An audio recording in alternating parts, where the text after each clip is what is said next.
Hello বন্ধুরা, আমরা এখন উমানন্দ মন্দিরে যাচ্ছি। হ্যাঁ, আগে কামাখ্যাতে পুজো দিয়ে এসেছি। এখন এই জাহাজে করে উমানন্দ মন্দিরে যাব।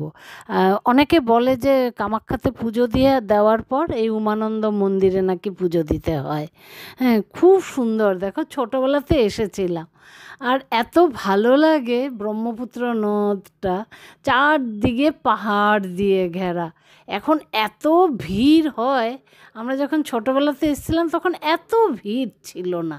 তুমি দেখো, এই দেখো ব্রহ্মপুত্র নদ অপূর্ব সুন্দর লাগছে। হুম, অনেকেই যায়, আবার অনেকে কেউ কেউ যায়ও না। এই যে দেখেছো, চারদিকে পাহাড় দিয়ে ঘেরা এই ব্রহ্মপুত্র নদ, খুব সুন্দর। এমনি আমার আসাম জায়গাটা খুবই ভালো লাগে। হ্যাঁ, খুব সুন্দর। এমনি আসাম জায়গাটাও সত্যিই খুব সুন্দর। বন্ধুরা, আমার এই ভিডিওটি যদি তোমাদের ভালো লেগে থাকে, প্লিজ লাইক, শেয়ার, সাবস্ক্রাইব করে দিও প্লিজ। বন্ধুরা দেখো কি অপূর্ব সুন্দর লাগছে ব্রহ্মপুত্র নদ, অপূর্ব সুন্দর। আরও অনেক লঞ্চও যায়, এটাতে করে জাহাজও যায়। টাটা বন্ধুরা।